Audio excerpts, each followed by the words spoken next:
Bueno, ahora vamos a hablar de hemorragia digestiva alta secundaria a varices esofágicas. Bueno, frente a un paciente cirrótico con hemorragia digestiva alta, ¿cuándo debe realizarse una endoscopía? Lo antes posible, dentro de las 12 horas de la admisión, especialmente en pacientes con hemorragia severa. En la forma electiva, en aquellos que no presenten alteraciones hemodinámicas, no necesiten transfusión de sangre, y tener en cuenta que un 30% de los pacientes cirróticos que sangran lo hacen por gastropatía aún teniendo varices. ¿Cuál es la importancia diagnóstica de la endoscopía en pacientes cirróticos con hemorragia digestiva? Dijimos que el 30% sangraba sin varices y el 70% lo hace con varices. El sangrado varicial activo se diagnostica por endoscopía. Podemos tener estigmas de sangrado varicial u otra lesión sangrante. La probabilidad de que un enfermo con cirrosis hepática desarrolle varices esofágicas es de aproximadamente el 5% durante el primer año de establecer el diagnóstico y el 12% a los 3 años. Este hecho no es probable que ocurra sin un gradiente de presión por cava mayor a 10 milímetros de mercurio. El cese espontáneo del sangrado ocurre en aproximadamente 30% de los casos. La mortalidad asociada a cada episodio es del 40% y una hemorragia persistente o una recidiva precoz son signos de peor pronóstico. ¿Cómo clasificamos a las varices esofágicas? Grado 1, 2 y 3. El grado 1 son cordones varicosos azulados, lineales, pequeños, que dejan áreas de mucosa sana y se aplanan totalmente con la insuflación. Las de grado 2 son varices más grandes, arrosariadas, que dejan pocas áreas de mucosa sana y se aplanan parcialmente, mientras que las de grado 3 son varices grandes, que no se aplanan ni dejan áreas de mucosa sana. ¿Cuáles son los signos de sangrado por varices? Los que se enumeran acá, que se denominan signos rojos. Acá tenemos una imagen de unas varices esofágicas grado 1 y 2 y grado 3. El diagnóstico de hemorragia digestiva alta por varices esofágicas se hace por una endoscopia alta que demuestre una hemorragia varicial activa o un coágulo adherido, y dentro de las 24 horas del episodio, el signo de white nipple, que es el coágulo adherido, o sangre fresca en el lago mucoso gástrico con varices esofágicas, 2 o más, aún en ausencia de otra lesión potencialmente sangrante. Acá vemos imágenes endoscópicas de un sangrado varicial activo, el signo del coágulo adherido o white nipple, y tenemos que la hemorragia por rotura de varices esofágicas en pacientes cirróticos tiene una incidencia de 25% al año y es el 15% de casos de hemorragia digestiva alta. La mortalidad es de aproximadamente 30% por episodio, aumenta en cada episodio y también aumenta con el grado de gravedad de la insuficiencia hepática o la cirrosis. Child A aproximadamente 10%, mientras que Child C asciende casi al 70%. El resangrado temprano es dentro de la primera semana y es aproximadamente 30-50%, y el sangrado tardío durante el primer año es del 60-70%. Bueno, dijimos que el 90% de los pacientes cirróticos desarrollan varices en 10 años. La hemorragia varicial, la primera hemorragia varicial, tiene una incidencia de aproximadamente 20 a 40% en los 2 primeros años y una mortalidad del 30%, mientras que el resangrado varicial tiene una incidencia del 60% al año con una mortalidad que asciende a más del 50%. La fisiopatología del sangrado. Dijimos que los factores de riesgo es un gradiente de presión por cava mayor de 12 milímetros de mercurio, un aumento de la presión intravaricial, y esto se ve por signos endoscópicos como el tamaño de las varices, el adelgazamiento de la mucosa que las recubre o lesiones lineales por desgarro, y la acción erosiva de reflujo gastroesofágico, que esto se evidencia mayor sangrado de las varices a nivel de la unión gastroesofágica. El diagnóstico de hemorragia digestiva alta por varices, como dijimos antes, es una endoscopia alta que demuestre una hemorragia varicial activa, un sangrado reciente como el signo de coágulo adherido, white nipple, varices esofágicas grado 2 o más en ausencia de otra lesión potencialmente sangrante si la endoscopía se realiza dentro de las 24 horas del episodio y hay signos de sangre en el estómago. Bueno, acá clasificamos las varices esofágicas, hay distintas maneras de clasificarla. El índice de Child habla de la severidad de la hepatopatía y cuenta con parámetros clínicos como ascitis, encefalopatía y parámetros de laboratorio como la bilirrubina, la albúmina y el tiempo de protrombina. Esto nos va de acuerdo al puntaje asignado, nos va a dar distintos puntos de Child, distintos grados, perdón, A, B y C. Child A es una enfermedad compensada y tiene una buena sobrevida al primer año. Child B tiene un compromiso funcional significativo con un descenso importante de la sobrevida al año. Y Child C es una enfermedad descompensada con una sobrevida al año menor al 50%. Las medidas terapéuticas generales debemos tratar al paciente y no solamente a la fuente de hemorragia. Debemos restituir la volemia, usar concentrado de hematías manteniendo un hematocrito de alrededor de 24%, una hemoglobina de 8. Es una recomendación 1A. Pueden utilizarse expansores plasmáticos para mantener la estabilidad hemodinámica y tener presente que la presión sistólica no debe superar los 110 milímetros de mercurio, ya que presiones mayores favorecen el resangrado. Con respecto a la corrección de la coagulopatía, la utilización de plasma fresco congelado o de factor 7 es controvertido y no ha demostrado eficacia.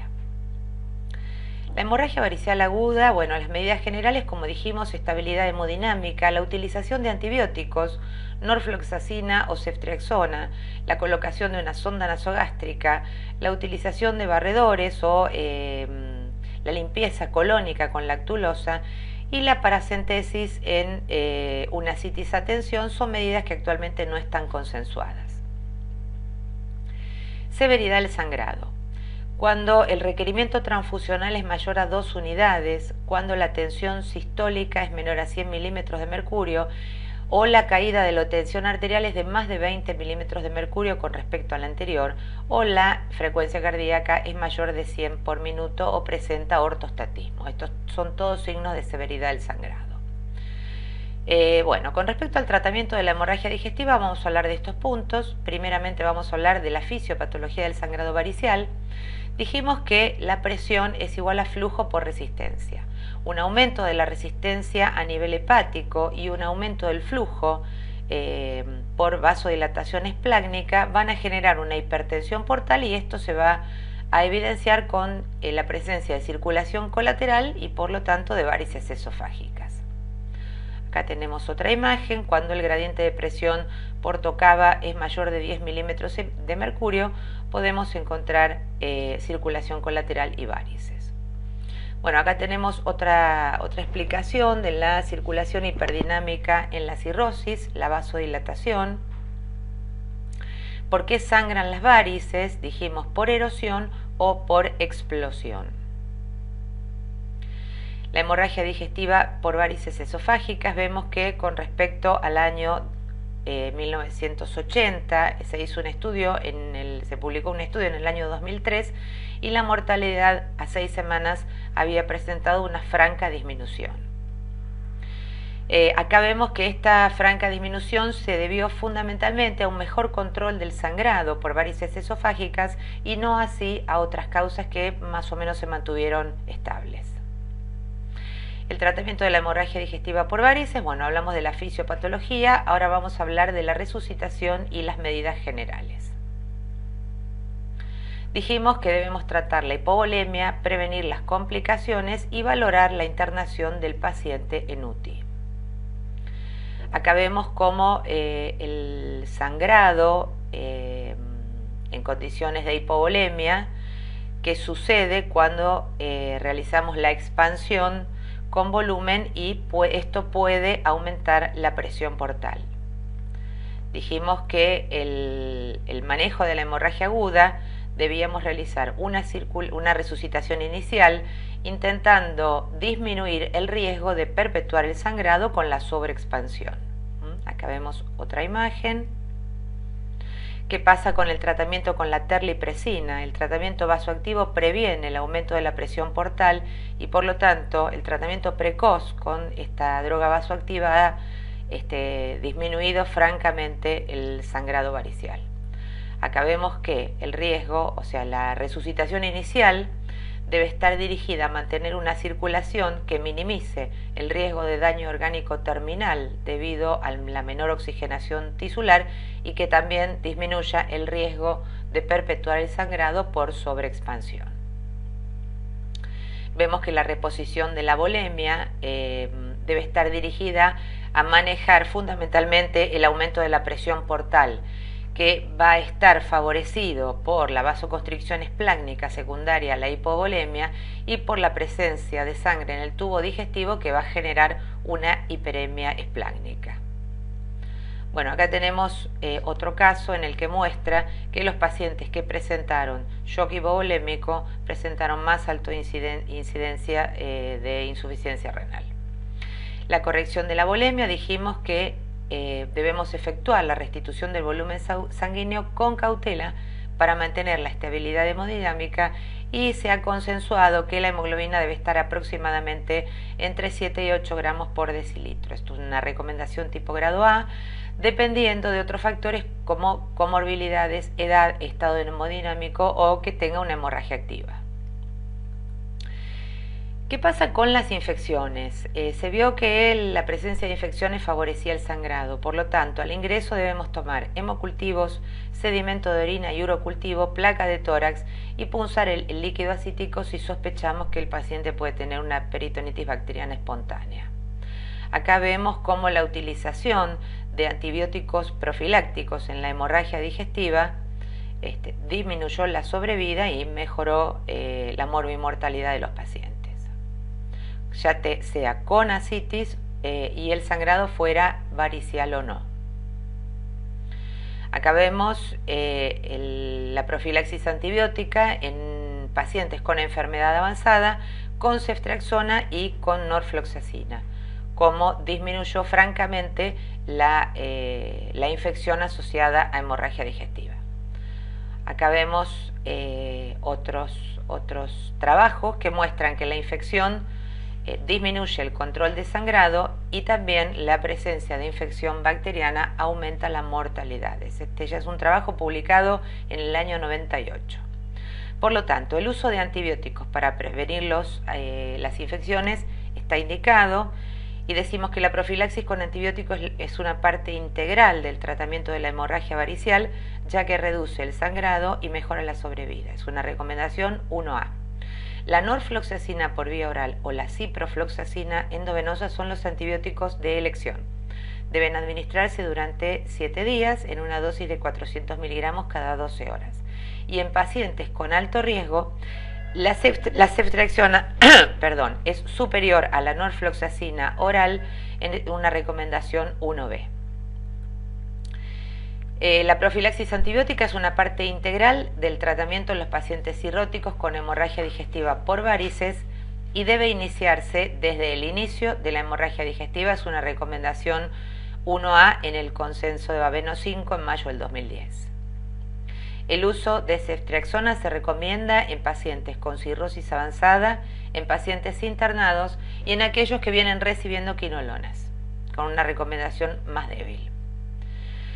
¿Qué pasa con la sonda nasogástrica en pacientes con sangrado varicial? Por un lado, facilita la endoscopía, ayuda a monitorear el sangrado, previene la broncoaspiración y disminuye la presión portal porque disminuye el sangrado en el tracto gastrointestinal. De esta manera, la hiperemia esplácnica, el aumento de la presión portal y el aumento de la presión intravaricial. Las sondas más usadas son el balón de Sengstaken-Blackmore y la sonda de Minnesota. Estas son dos sondas similares. La primera tiene 3 vías que derivan en un balón esofágico, un balón gástrico y un conducto de aspiración gástrica, mientras que la sonda de Minnesota agrega una 4ª vía que deriva en un conducto para aspiración esofágica. Vemos que el balón esofágico es un balón largo, está insuflado para hacer hemostasia y controlar el sangrado esofágico y tiene un balón más bajo inflado en la unión gastroesofágica que intenta hacer hemostasia en las varices en el techo gástrico. ¿Cuáles son las medidas para prevenir la encefalopatía? Bueno, fundamentalmente evaluar y corregir factores precipitantes. El uso rutinario de lactulosa en la prevención de la encefalopatía está controvertido, tiene un nivel de evidencia, una recomendación grado D. Sin embargo, debe administrarse por vía oral o por sonda nasogástrica si aparece la encefalopatía, nuevamente recomendación grado D. Tratamiento farmacológico, nuevas estrategias. Los factores de la coagulación deben corregirse si hay una coagulopatía o trombocitopenia. El tratamiento de reemplazo con plasma, crioprecipitados o plaquetas. La administración de factor 7 recombinante, dijimos que estaba controvertido, puede utilizarse para corregir el tiempo de protrombina en pacientes cirróticos. Bueno, como dijimos antes, el control de la hemorragia varicial, tenemos un tratamiento farmacológico con drogas vasoactivas, con vasodilatadores, somatostatina, octiotride y terlipresina. El tratamiento endoscópico mediante ligadura o escleroterapia, la utilización de TIPS, el taponamiento esofágico a través de sondas y el tratamiento quirúrgico con las derivaciones portosistémicas o la transección esofágica. Bueno, vamos a hablar del tratamiento farmacológico. Nuevamente recordamos la fisiopatología de la hipertensión portal y tenemos que el tratamiento farmacológico contamos con terlipresina, somatostatina y octreotide. El sitio de acción de las drogas vasopresoras va a ser el lecho portal. Acá tenemos una imagen angiográfica de el sitio de acción de las drogas vasopresoras. Nuevamente otra imagen angiográfica. Los objetivos hemodinámicos en el tratamiento farmacológico de la hipertensión portal van a ser disminuir el gradiente de presión portocava para conseguir una adecuada protección del riesgo de hemorragia por varices. Sabemos que el gradiente debe reducirse por debajo de 12 milímetros de mercurio, sería una respuesta óptima, o poder disminuir 20% el valor basal. Para eso contamos con la vasopresina, que controla el sangrado en el 50% de los pacientes, es un potente vasoconstrictor esplácnico, tiene un alto porcentaje de complicaciones y se puede asociar a nitroglicerina, que es un vasodilatador y tiene menos efectos adversos. Actualmente está en desuso. Entonces nos vamos a enfocar en el tratamiento con somatostatina, octreotide y terlipresina. La administración precoz de tratamiento farmacológico en la hemorragia digestiva por rotura de varices facilita el diagnóstico y el tratamiento endoscópico, mejora el resultado del tratamiento endoscópico, previene el deterioro de la función hepática y mejora la sobrevida. Por lo tanto, esto es importante, el tratamiento farmacológico debe administrarse de forma precoz en la hemorragia digestiva de causa varicial. ¿Con qué vasopresores contamos? Con la vasopresina combinado con NTG, que dijimos que actualmente se encontraba en desuso. Utilizamos más la somatostatina, 250 microgramos en bolo y luego una infusión de 250 microgramos por minuto, y el octiotride en una dosis de 50 microgramos en bolo y un goteo de 50 microgramos por minuto. Esto nos va a permitir un control de la hemorragia varicial. Con respecto a la somatostatina, es un vasoconstrictor esplácnico, tiene una vida media corta, se administra en infusión continua, tiene pocos efectos adversos, presenta un control de la hemorragia en aproximadamente 78%, tiene una tasa similar de éxito a la terlipresina, una tasa similar de éxito a la escleroterapia, y el octreotide es una alternativa de tratamiento. Es una hormona que produce vasoconstricción esplácnica inhibiendo los péptidos vasodilatadores. Repetimos la dosis y como efectos adversos puede tener dolor abdominal, diarrea o hiperglucemia. El octreotide es un análogo sintético que también produce vasoconstricción esplácnica inhibiendo los péptidos vasodilatadores. Repetimos la dosis en bolo y en infusión continua. y los efectos adversos son similares a los de la somatostatina. El octreotide en la hemorragia varicial debería utilizarse siempre asociado al tratamiento endoscópico. Nuevamente hacemos algunas aclaraciones, que es un análogo de la somatostatina, tiene efectos controvertidos sobre la presión portal y la varicial, el efecto es muy corto, puede desarrollar taquifilaxia, el efecto es similar a la escleroterapia y lo importante es que debe utilizarse siempre asociado al tratamiento endoscópico.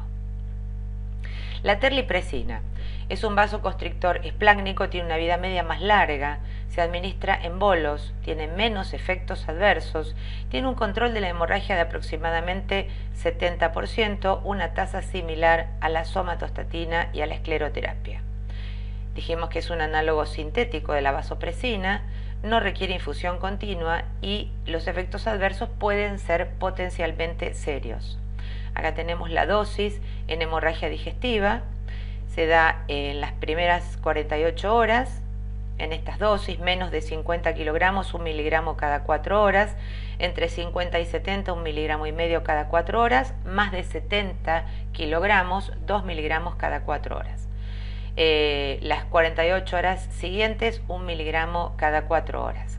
Se iniciará el tratamiento con esta droga ante la sospecha de hemorragia varicial con pacientes cirróticos, aunque esta no esté todavía confirmada. El tratamiento debe ser precoz. Contraindicaciones: enfermedades cardiovasculares severas como infarto, ACV, bloqueo AV completo, insuficiencia cardíaca, hipertensión sistólica severa y persistente o sensibilidad o intolerancia conocida a la droga. Los efectos adversos: hipertensión arterial, arritmias e isquemia periférica. Acordémonos que es un paciente que es una droga que es vasoconstrictora. Bueno, el tratamiento farmacológico con la terlipresina es eficaz para el control del sangrado en aproximadamente 80%, tiene una eficacia similar a la endoscopía, debe administrarse en forma precoz. Es la única droga asociada a un beneficio en la sobrevida y debemos obviamente evaluar los efectos adversos o colaterales potenciales. El tratamiento es de 2 a 5 días. La eficacia de la terlipresina con respecto a la somatostatina, se publicó un trabajo ya en el año 96 en el que evidenciaba que la terlipresina era más eficaz que la somatostatina. Si se sospecha hemorragia varicial, debemos comenzar con drogas vasoactivas previas a la endoscopía diagnóstica, es una recomendación 1A. Las drogas pueden ser terlipresina, somatostatina o octreotide y deben mantenerse de 2 a 5 días. Esta es la recomendación del Consenso Baveno 4 del año 2005. Recomendación 1A. Acá tenemos un cuadro de duración del tratamiento vasoactivo. Y en un estudio prospectivo multicéntrico para demostrar la similitud de 3 a 5 días en el uso de vasoconstrictores para la hemorragia digestiva varicial, bueno, se concluyó que la duración debería ser alrededor de 5 días para que sea más efectivo. Bueno, ahora vamos a hablar del tratamiento endoscópico. El tratamiento endoscópico tenemos la escleroterapia, la ligadura, los adhesivos tisulares, los hemoclips o los tratamientos combinados. La escleroterapia varicial es un inyector flexible con una aguja más una sustancia esclerosante de distintas características y la técnica es la inyección intravaricial, paravaricial o mixta. Acá tenemos imágenes del tratamiento endoscópico esclerosante con la inyección de esclerosis intravaricial. El esclerosante ideal debe ser efectivo, seguro, de fácil obtención y de bajo costo. Las sustancias esclerosantes con las que contamos actualmente son el polidocanol, el oleato de etanolamina, el morroato de sodio, el fenol y el alcohol.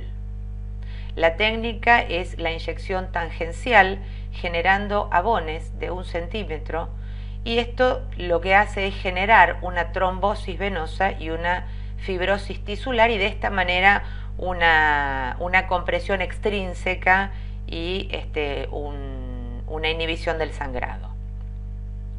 El alcohol como esclerosante es un potente esclerosante, se puede inyectar endovaricial.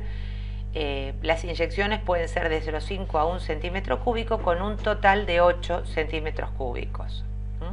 Y acá vemos cuáles son las complicaciones con el alcohol o con el polidocanol.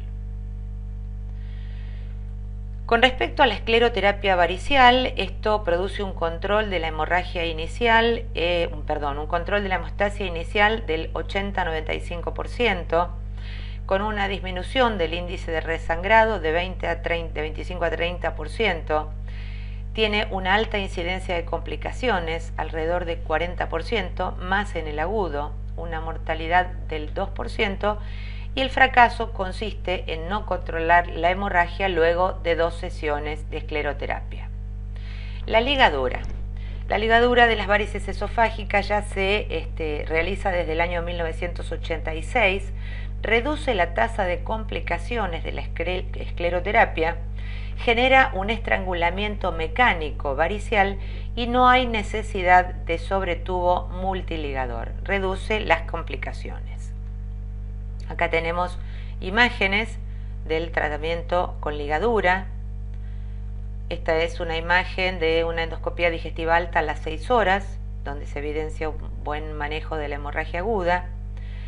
Y comparación entre la ligadura y la endoscopía. Tiene igual porcentaje de hemostasia, menor porcentaje de resangrado, menores sesiones de tratamiento y menor índice de complicaciones con respecto de la ligadura con respecto a la esclerosis. La ligadura dijimos que es superior a la escleroterapia, 94 para la ligadura, 62 para la escleroterapia. En el control de la hemorragia en jet, la ligadura es similar a la escleroterapia en el control de otros tipos de hemorragia varicial. La ligadura reduce el resangrado varicial en un 50% en relación a la escleroterapia, produce un menor número de complicaciones, 5% para la ligadura con respecto al 30% para la escleroterapia, y reduce la mortalidad. En relación a la escleroterapia, en un metaanálisis, la mortalidad prospectiva, la proyección de mortalidad, no en el episodio de sangrado agudo. Acá vemos este estudio publicado en 1998 con la comparación de la escleroterapia con la ligadura en el control de resangrado, en el resangrado, la mortalidad y la cantidad de unidades de sangre requeridas. El tratamiento combinado. Se realizaron trabajos ligadura versus ligadura más escleroterapia, no bien diseñados para la hemorragia aguda, incluyen un 20% de los pacientes con sangrado activo y no hay una diferencia significativa en ambos tratamientos en relación al control de sangrado o la mortalidad. Puede optimizarse el tratamiento en el paciente cirrótico sangrante y acá vemos los porcentajes, la utilización de escleroterapia y fármacos. En la hemostasia inicial, el resangrado, el fracaso, las complicaciones y la mortalidad. Entonces vemos que hay un tratamiento en el que se evaluó el tratamiento farmacológico versus la escleroterapia. Y vimos que el control inicial, el resangrado, las transfusiones, el requerimiento de transfusiones y la mortalidad los resultados eran similares. La escleroterapia tuvo mayores complicaciones que el tratamiento farmacológico, mientras que el tratamiento farmacológico tuvo 83% de eficacia. Acá vemos las imágenes, la endoscopía versus la endoscopía con fármacos, y vemos que el porcentaje de respuesta es mayor con el tratamiento asociado. Por lo tanto, ante la sospecha de hemorragias variciales debemos iniciar el tratamiento con drogas vasoactivas, antibióticos y restituir el volumen. La endoscopía diagnóstica o terapéutica si vamos a realizar escleroterapia o o tratamiento externo de las hemorragias variciales. Esto nos puede dar un control de la hemorragia, entonces mantenemos el tratamiento con drogas vasoactivas de 2 a 5 días e iniciamos la profilaxis secundaria. Puede ser que el tratamiento con drogas vasoactivas o el tratamiento endoscópico falle. En ese caso, que tengamos una hemorragia moderada, repetimos la endoscopía y podemos repetir el tratamiento endoscópico. Si la hemorragia es severa o el tratamiento endoscópico vuelve a fallar, debemos evaluar la colocación de TIPS, previamente a la colocación de un balón hemostático, un balón de Sextaken o una sonda de Minnesota. ¿Cómo evoluciona el paciente con hemorragia? Bueno, debemos evaluar dos parámetros, la mortalidad y el resangrado. La mortalidad va a ser mayor cuando el score de Child es mayor, cuando el paciente tiene mayor edad, cuando tiene un alcoholismo activo, cuando tiene un resangrado precoz y cuando el índice de gradiente Porto-Cava es mayor a 20 milímetros de mercurio. El resangrado va a estar favorecido por la infección bacteriana, por un sangrado activo de difícil manejo, por la presencia de insuficiencia renal, de varices esofágicas y nuevamente un sangrado Porto-Cava mayor de 20 milímetros de mercurio. Acá tenemos cómo la medición precoz del gradiente Porto-Cava se correlaciona con el pronóstico. Los pacientes que tuvieron gradientes menores de 20 milímetros de mercurio tuvieron mejor evolución precoz y al año que los que tuvieron gradientes mayores. Este es un trabajo publicado en el año 1999. ¿Qué pasa con la colocación de TIPS en pacientes con hemorragia varicial aguda con gradientes Porto-Cava mayor de 20 milímetros de mercurio? En los pacientes que se consideren grupos de alto riesgo puede mejorar la supervivencia. Los TIPS son colocación de stents intravenosos en el sistema en la circulación portal, o evaluar la derivación portosistémica percutánea intrahepática. Es efectivo disminuyendo la presión portal, tiene una menor morbimortalidad que los shunt quirúrgicos. Recordemos que los shunt quirúrgicos favorecen la aparición de encefalopatía y tienen mayor morbimortalidad.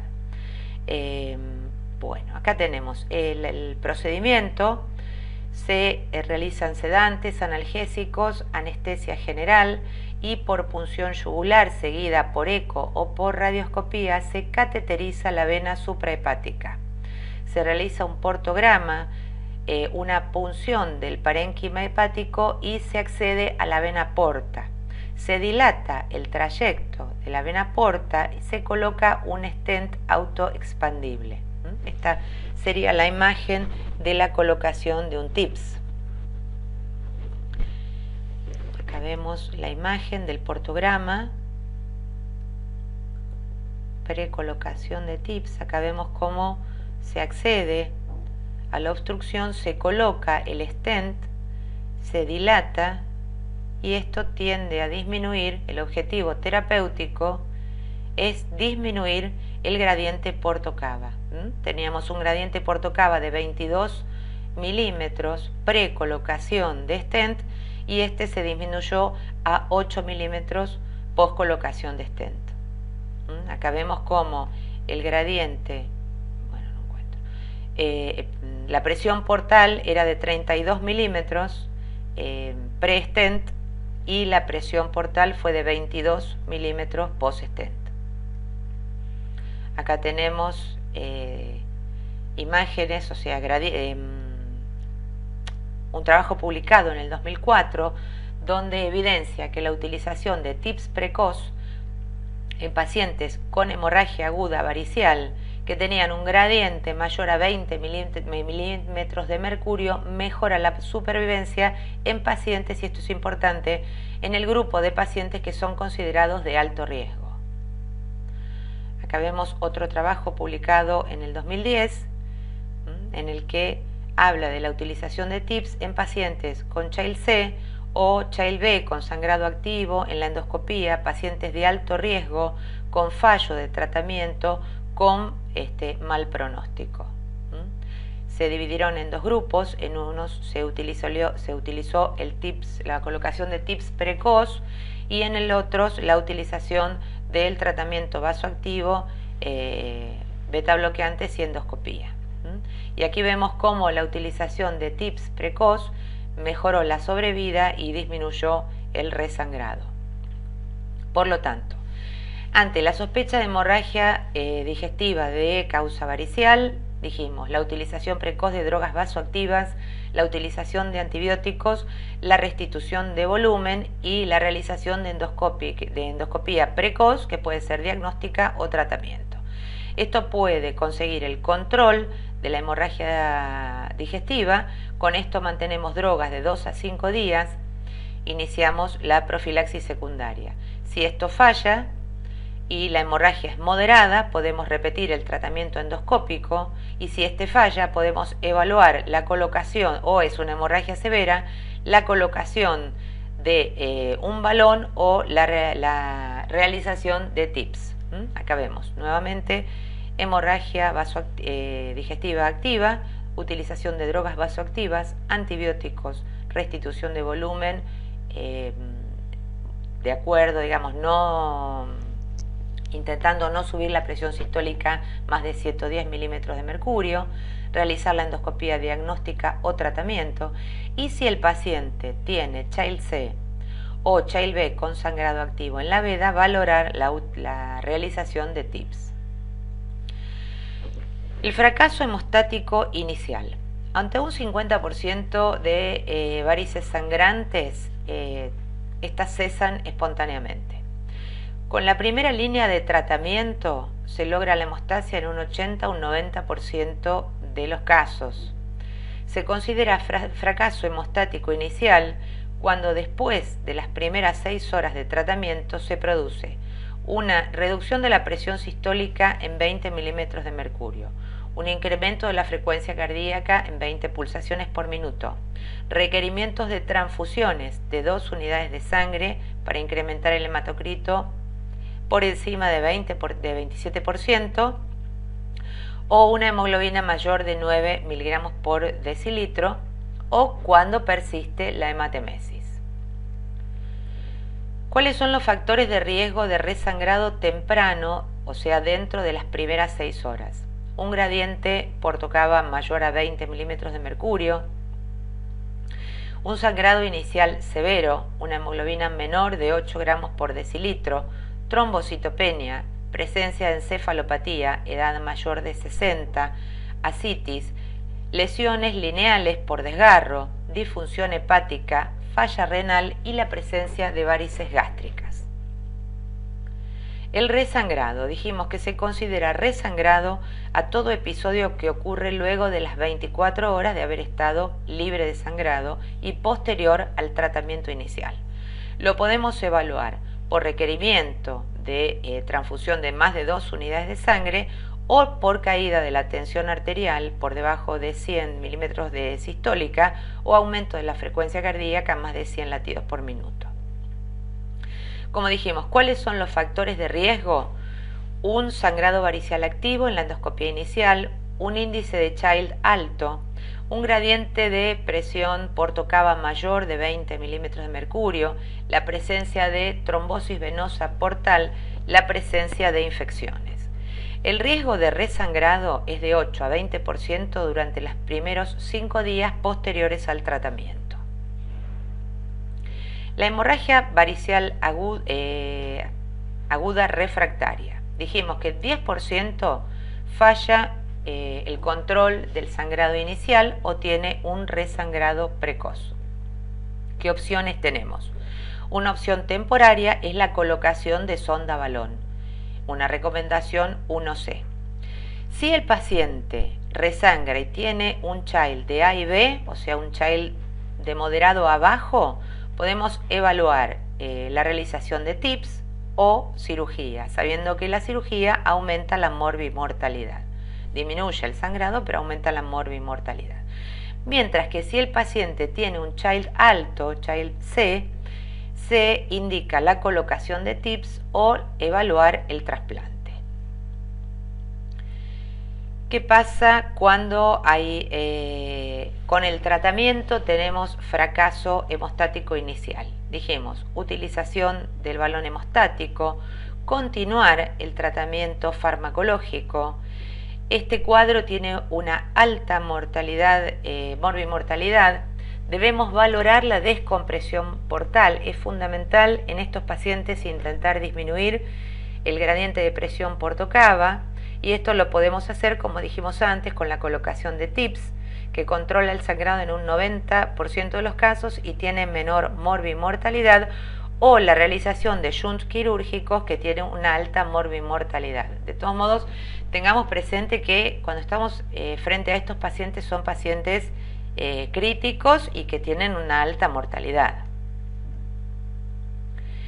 Dijimos que cuál es el tratamiento del resangrado, el tratamiento endoscópico con el banding o las esclerosis, continuar con el tratamiento farmacológico, intentar disminuir la presión portal y bajar el gradiente portocava con la utilización de TIPS o el tratamiento quirúrgico, el shunt selectivo espleno renal distal.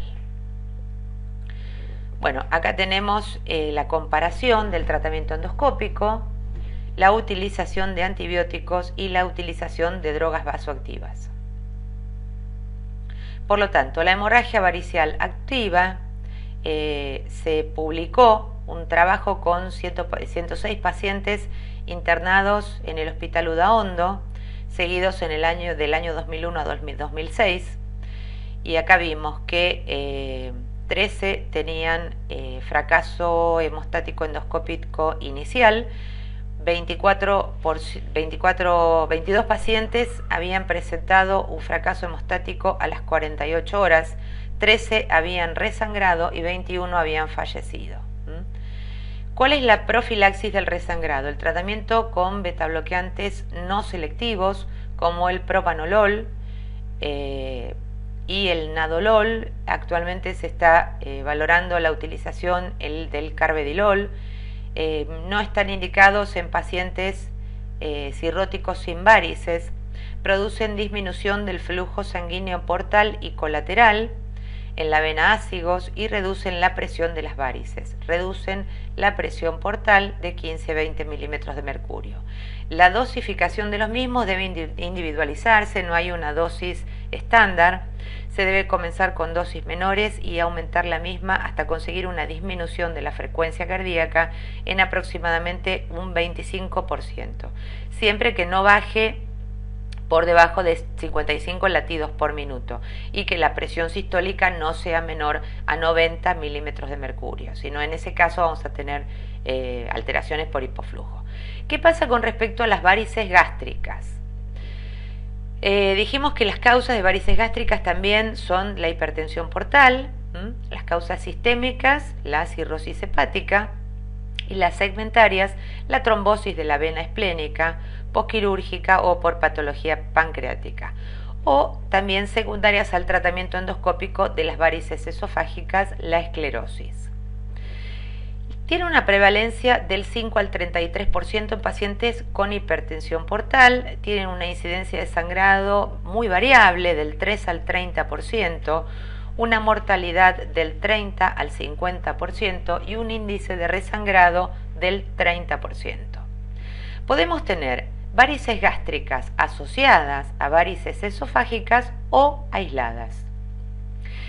Las varices gástricas asociadas a varices esofágicas se consideran extensiones de las preexistentes y se clasifican en dos tipos, 1 y 2. Las tipo 1 se extienden hasta 5 centímetros de la unión gastroesofágica, constituyen el 70% de las varices gástricas y se ubican en la curvatura menor. Las de tipo 2 se extienden a lo largo del techo gástrico y en el fondo y la curvatura mayor en un 20%. Las aisladas se presentan en ausencia de varices esofágicas y también tenemos dos tipos, 1 y 2.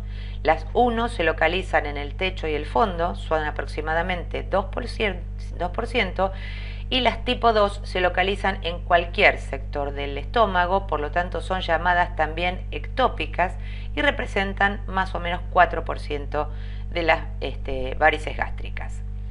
Las tipo 1 son las que más se asocian con trombosis de la vena esplénica y por lo tanto con hipertensión portal segmentaria. Acá tenemos imágenes de las varices gástricas que son menos frecuentes. El sangrado, como dijimos, es menos frecuente pero más severo, tiene mayor morbimortalidad que las varices esofágicas. La escleroterapia o la ligadura no son efectivas porque por otro lado es difícil acceder a estas varices, y el cianocrilato ha sido más eficaz en el tratamiento de las varices gástricas. Acá tenemos algunas imágenes del tratamiento endoscópico de las varices gástricas. Acá vemos a la izquierda una varice con sangrado activo, en el medio la inyección del cianoacrilato, y en la imagen derecha, luego de 3 inyecciones, vemos la imagen de la hemorragia controlada y un coágulo prominente. Bueno, con respecto al tratamiento con cianoacrilato, hay estudios a favor y estudios en contra. A favor tenemos que tiene un buen control de la hemorragia aguda, tiene bajo resangrado y requiere pocas sesiones. En contra tenemos que hay pocos estudios controlados, la presencia de complicaciones y la realización de esta técnica es dificultosa y debe ser realizada por realmente personas que sean avesadas en esto. Hay un consenso sobre el tratamiento de la hemorragia por varices gástricas y la inyección de acrilato es efectiva para el tratamiento agudo. La etanolamida puede ser una alternativa. El tratamiento de las ligaduras de varices necesita mayor evaluación y los TIPS y las cirugías están indicados como terapia de rescate. Factores de riesgo: el tamaño de las varices, la severidad de la cirrosis y la presencia de lesiones erosivas de la mucosa gástrica. Todo esto favorece el resangrado. La terapéutica del resangrado, bueno, el tratamiento farmacológico similar al de las varices esofágicas, el tratamiento endoscópico hemostático, la utilización de TIPS y el tratamiento quirúrgico, sabiendo que el tratamiento, el sangrado por hemorragias por varices gástricas es mucho más severo y tiene mayor mortalidad que el de varices esofágicas. Las varices gástricas asociadas a esofágicas, al ser una extensión de estas, desaparecen muchas veces al tratar las varices esofágicas, en un 60-70%. La escleroterapia controla el sangrado entre el 40 y 100% de los casos. Tiene un alto índice de resangrado, alrededor de la mitad. Se forman escaras o úlceras posesclerosis en las varices gástricas y el banding tiene menor índice de resangrado. Los adhesivos tisulares, como dijimos antes, el cianoacrilato, son los más efectivos para la realización de la hemorragia en las varices del techo gástrico.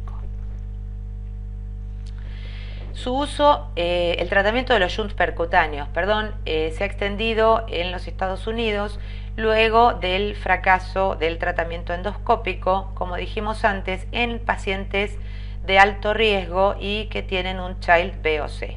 Logra un sangrado de alrededor del 90%. El tratamiento quirúrgico, como la esplenectomía, se utiliza en pacientes que tienen varices aisladas en el techo gástrico, tipo 1, que están asociadas a trombosis de la vena esplénica. La realización de shunt quirúrgico es efectivo para el control de sangrado y resangrado. Se pueden utilizar en pacientes con bajo Child o pacientes con bajo riesgo quirúrgico, teniendo en cuenta que aumenta el riesgo de encefalopatía.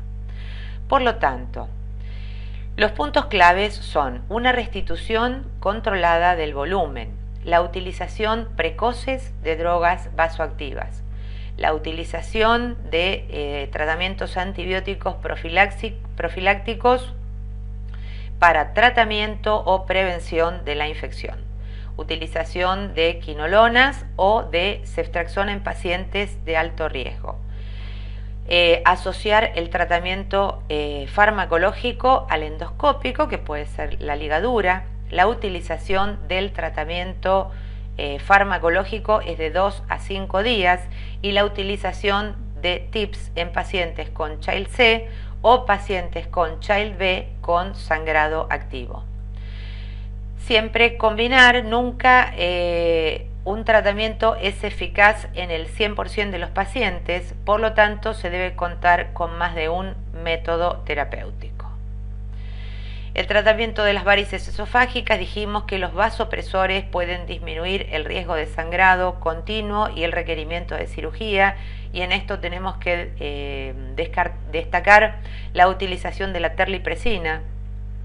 La persistencia del sangrado, un buen tratamiento es el tratamiento endoscópico, escleroterapia o banding, y ante la persistencia de sangrado, la utilización del balón hemostático. Otras opciones, la derivación portosistémica intrahepática transyugular, la angiografía mesentérica con la infusión de vasopresina, espuma de gel o espirales metálicas y la cirugía. La hemorragia varicial activa, dijimos, hematemesis o melena. En un paciente con sospecha de hipertensión portal, reponer la volemia, colocar una sonda nasogástrica, utilizar somatostatina, octiotride o fundamentalmente terlipresina, prevenir las complicaciones fundamentalmente infecciosas con antibióticos y la encefalopatía con lactulosa, realizar la endoscopía digestiva en forma precoz, diagnóstica y tratamiento, utilizar un taponamiento esofágico si el tratamiento endoscópico no fue efectivo y utilizar TIPS si fracasa el tratamiento endoscópico o farmacológico. Bueno, acá tenemos un algoritmo diagnóstico y terapéutico ante la sospecha de hemorragia varicial. Dijimos, utilización precoz de drogas vasoactivas, implementar medidas generales para estabilizar hemodinámicamente al paciente y realizar una endoscopía precoz. La endoscopía puede ser diagnóstica y terapéutica, como dijimos antes, por la realización de escleroterapia o la ligadura o banding. Esto nos puede dar como resultado un control del sangrado. El paciente no vuelve a sangrar durante las primeras 24 horas, entonces mantenemos el tratamiento con drogas durante 2 a 5 días. Si el paciente no sangró, evaluamos la profilaxis secundaria. Ahora, ¿qué pasa si esto falla y el paciente resangra?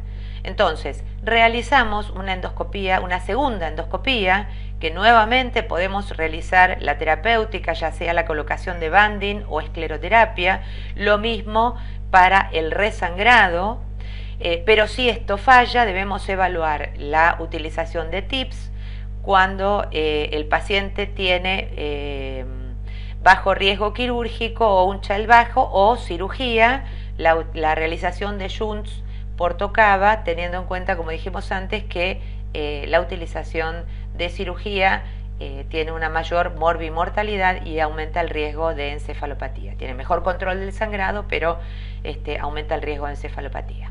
Bueno, esto fue todo. Muchas gracias.